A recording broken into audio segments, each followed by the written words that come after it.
Cheikh Anta Diop n'était pas simplement un historien. Il n'était pas simplement un linguiste, un physicien ou un penseur politique. Il était quelque chose de bien plus dangereux pour les systèmes de savoir établis.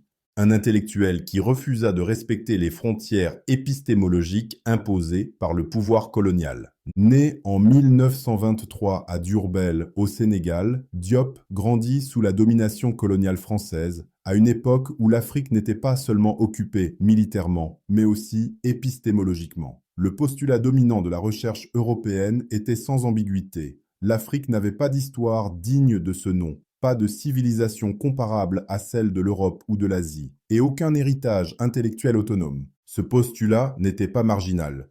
Il était institutionnalisé.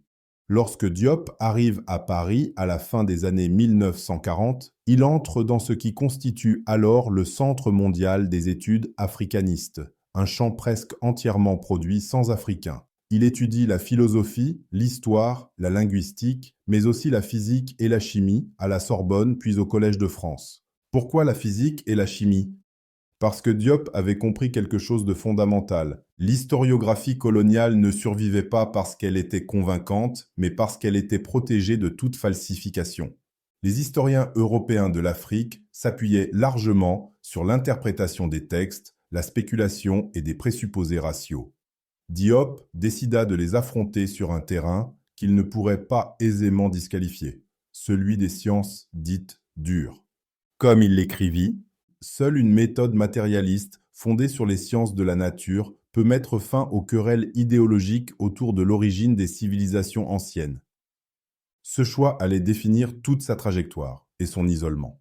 Sa thèse de doctorat, qui soutenait l'origine africaine et plus précisément négro-africaine de la civilisation égyptienne ancienne, fut rejetée à plusieurs reprises. Non pas faute de preuves, mais parce qu'elle violait ce que l'on pourrait appeler le sens commun civilisationnel de l'historiographie européenne. Diop le constata lucidement.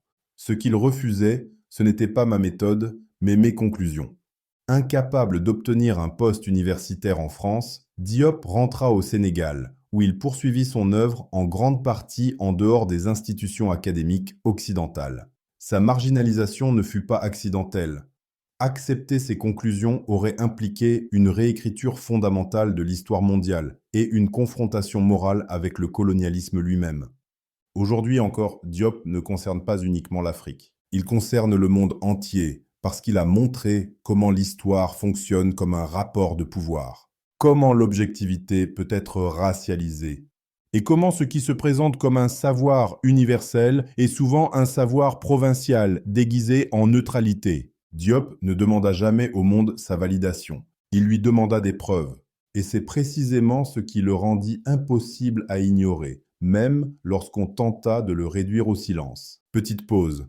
Si tu crois que reprendre notre histoire est un acte de résistance, si tu refuses le silence des récits coloniaux, si tu veux que ces voix ne disparaissent plus jamais, alors like cette vidéo, abonne-toi et partage-la autour de toi.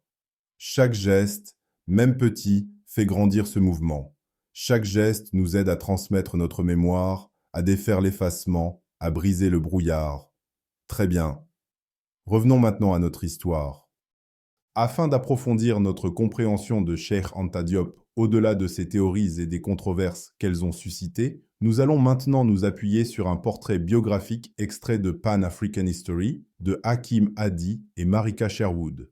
Cet ouvrage inscrit Diop dans la longue tradition des luttes politiques et intellectuelles panafricaines et propose une lecture finement contextualisée de sa vie, de sa formation et de ses engagements. En donnant à entendre cette biographie, notre objectif est d'ancrer les idées de Diop dans la réalité concrète de son parcours personnel. Sa formation sous le régime colonial, ses combats intellectuels et sa vision politique durable, afin que son œuvre soit comprise non comme une abstraction théorique, mais comme une intervention historique vécue.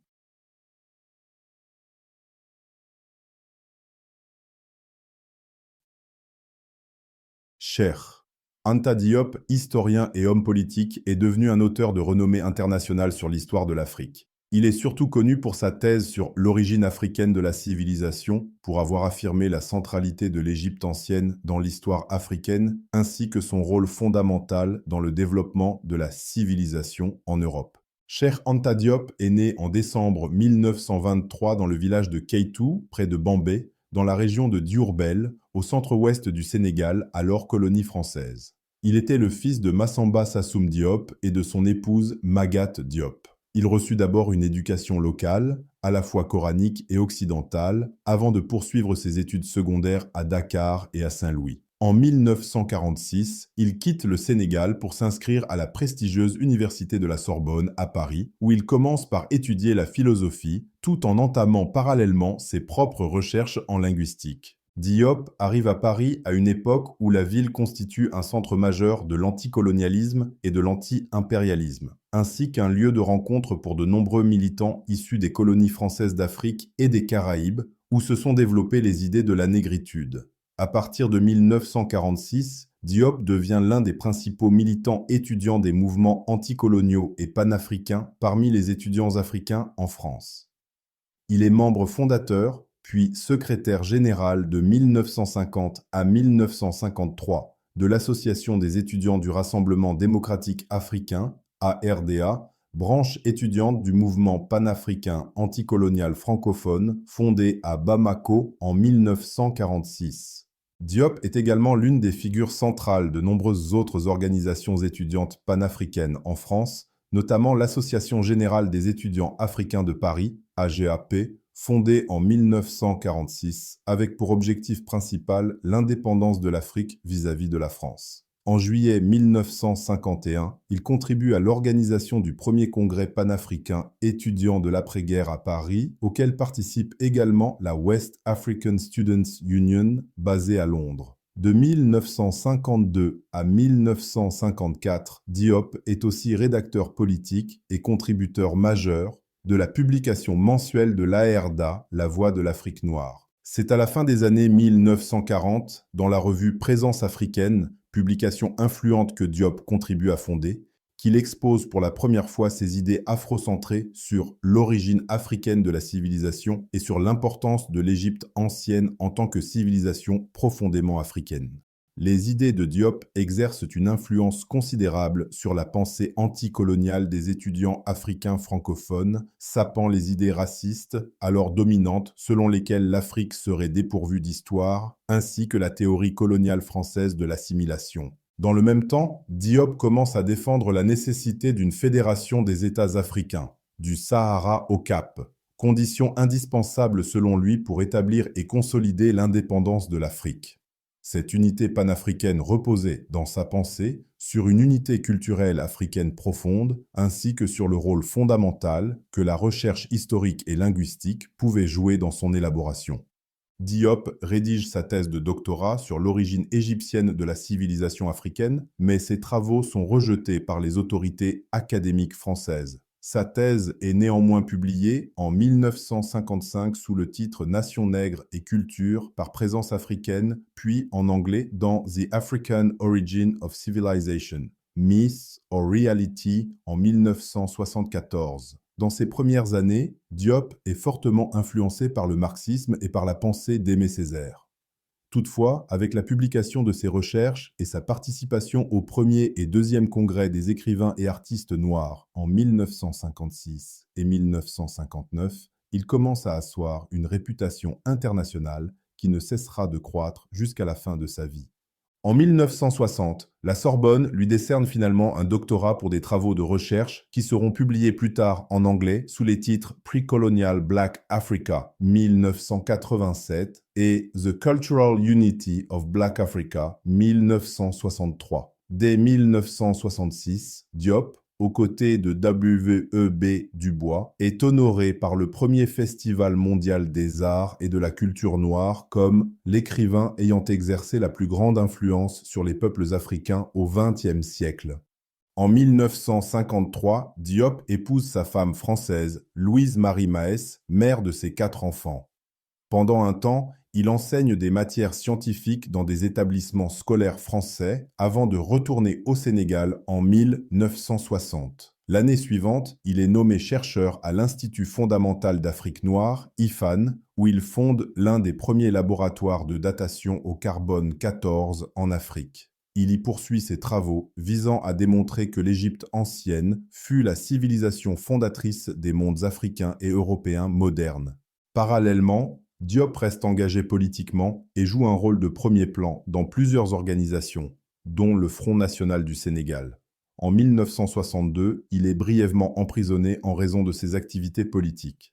En 1961, il est l'un des fondateurs et le premier secrétaire général du Bloc des masses sénégalaises, BMS, qui s'oppose aux politiques néocoloniales du gouvernement de Léopold Sédar Senghor. En 1963, Diop et le BMS refusent d'accepter des portefeuilles ministériels au sein du gouvernement Senghor, position qui contribue, plus tard dans l'année, à l'interdiction du BMS par l'État sénégalais. En 1965, tous les groupes d'opposition sont à leur tour interdits. En 1979, Diop est poursuivi pour infraction à la loi en raison de son implication dans le Rassemblement national démocratique, RND, une nouvelle organisation d'opposition fondée en 1976, mais interdite et privée de reconnaissance légale jusqu'en 1981. En 1982, le RND obtient un siège à l'Assemblée nationale, mais Diop refuse d'entrer dans la vie parlementaire. Diop et le RND créent une revue politique en wolof intitulée Taxaw, debout,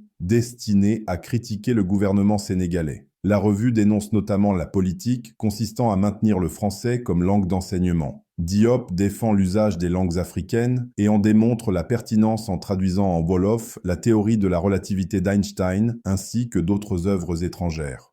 En raison de ses travaux et de son rayonnement intellectuel, Diop est invité en 1970 à devenir membre du Comité international de l'UNESCO, chargé de superviser la rédaction et la publication de l'Histoire générale de l'Afrique en 8 volumes. En 1974, il participe à un important symposium international au Caire sur le thème du peuplement de l'Égypte ancienne, où il présente des preuves en faveur de sa thèse selon laquelle les Égyptiens étaient des Africains noirs, face aux positions contraires, défendues par d'autres experts internationaux.